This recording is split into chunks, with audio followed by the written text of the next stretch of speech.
KDI ka trajtu këtë temë sepse menaxhimi i ujrave të zeza lidhet drejt për drejt me transparencën, llogaridhënien dhe përdorimin e taksave të qytetarëve. Investimet në impiante janë shumë milionshë dhe kërkojnë mbikëqyrje publike për të siguruar që ato realizohen me cilësi dhe sipas planifikimit. Përveç aspektit ambiental, kjo është një çështje e qeverisjes së mirë dhe respektimit të interesit publik. Prandaj, KDI si organizatë që monitoron qeverisjen e mirë dhe promovon llogaridhënien e ka ngritur këtë si një prioritet. Korniza ligjore, por edhe standardet ndërkombëtare garantojnë të drejtën e qytetarëve për të jetuar në një mjedis të shëndetshëm.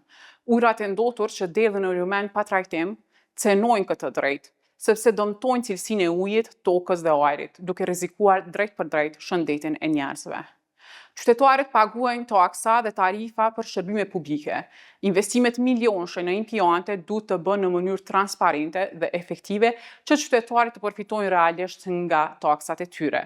Nëse këto projekte zvarritën, nuk përfundojnë ose nuk menaxhohen mirë, atëherë cenohet e drejta e qytetarëve për shërbime publike cilësore. Kemi disa nisma tashmë me impiantin e Prizrenit, Gjakovës dhe Pejës, që janë impiantet më të mëdha në Kosovë, por as këto nuk i përmbushin nevojat 100% të qytetarëve të tyre e as të rajoneve të tyre. Vizita në impiantin e Prizrenit dhe Gjakovës na jep detajen e rëndësisë së trajtimit të ujrave të ndotur, për çka dhe kemi dashur me sjell në vëmendjen e publikut.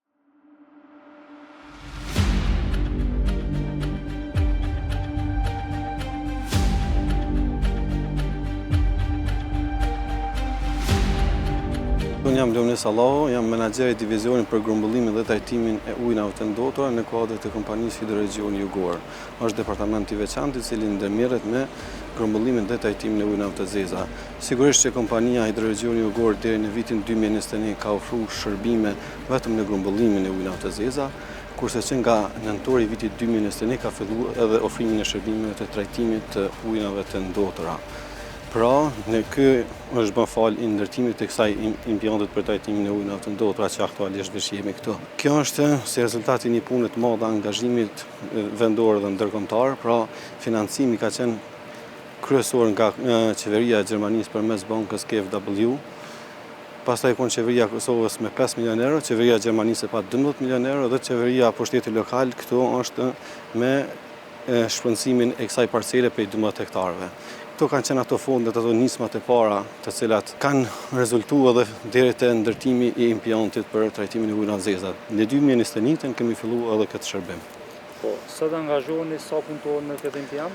Aktualisht numri i punëtorëve është 16, përfshirë edhe stafin, se ofrimet e shërbimeve kemi 24 shtat, edhe 16 punëtorë aktualisht jemi të angazhuar në tërë sektorin, përfshirë grumbullimin dhe trajtimin e ujrave të ndotura.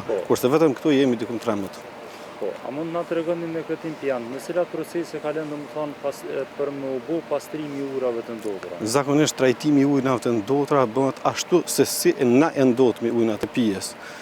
Ujin e pijes zakonisht ndodhet në aspektin biologjik, në aspektin fizik dhe në aspektin kimik. Në njëjtën metodë të trajtimit i qasim edhe na këtu në impiant për mi trajtu në aspektin fizik, në aspektin biologjik dhe në aspektin kimik të ujrave. Këto janë 3 fazat në për të cilat ka lënë. Saktësisht po.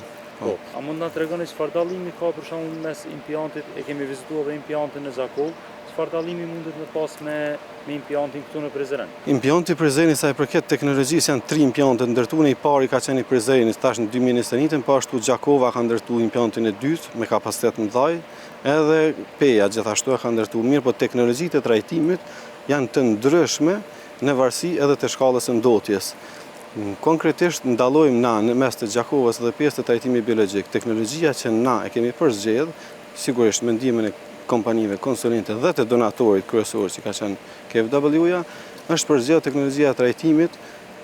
Trajtimi i biologjik është me filtra me pikim. Është një trajtim sepse kosti i aprimit është më i lirë edhe rrjedhimisht është barë më lehtë për qytetarët, për pagesa. Kjo është dallimi mes impiantit Prizren dhe Gjakovë. Po. Sakt. Ndërsa kapaciteti i tij është 12.800 m3 për ditë apo 500 m3 për orë, që ujrat e zeza veç hyjnë në pikën hyrëse të impiantit, pastaj trajtohen në për gjitha këto procese. Vetëm 35% është fakt që kur vinë personalitetet të ndryshme, mirë po edhe banor, të rrethinës apo qytetit Prizrenit, shohim që edhe krijohet një përshtypje e cila thonë që është zgjidh problemi i trajtimit të ujit në Avzeza për qytetin e Prizrenit, realisht është një gjendje tjetër, ka filluar mu zgjidh. Domethënë statusi është që ka filluar mu zgjidh sepse vetëm 35% të qytetet e Prizrenit i shkarkojnë ujrat në këtë impjant, kurse pjesa tjetër nuk i shkarkojnë ujrat në këtë impjant. Sepse faza e parë është për 50.000 banorë, dim që qyteti i Prizrenit i ka rreth 140.000 banorë, kështu që është i planifikuar për extension për zgjerim të ardhmen edhe për 90.000 banorë tjerë. Sipas planifikimeve tona, si janë planet planifikimi i investimeve afatgjate, që i referohet edhe studimit fizibilitetit që është bën në vitin 2010, atëherë parashihen dy faza. Faza parë ka qenë deri në 2021 dhe faza e dytë është 2021 plus deri në 2036 me përfundu cikli edhe mu trajtu të gjitha ujnat e zeza që shkarkohen nga qyteti i Prizrenit. Po lidhem prapë tek impjantet atje në Xhakov për me bë një krahasim edhe me saru për opinionin. Problemet më të mëdha atje na kanë thënë se janë me leckat ose pallomat si i thot populli.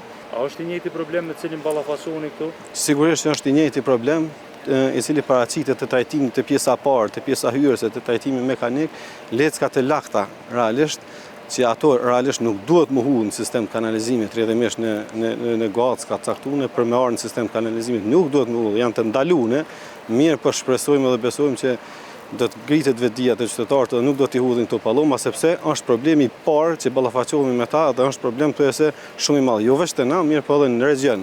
Përfshin edhe Shqipërinë edhe vendet e regionit. Këtë problem është i theksuar, mirë po besojmë dhe shpresojmë që me një sensibilizim të popullatës, besojmë që ka më ndiku kjo që më zvoglu, sepse është që 5 vite kemi ofrim të shërbimit trajtimit edhe rrjedhimisht kjo e bën që mos me pas një historik të shkurt. Në momentin që rritet koha, besojmë që ka më vetëdijsuar edhe populli dhe nuk kena me pas ardhet palloma të lakta këto, siç e thot populli, palloma të lakta.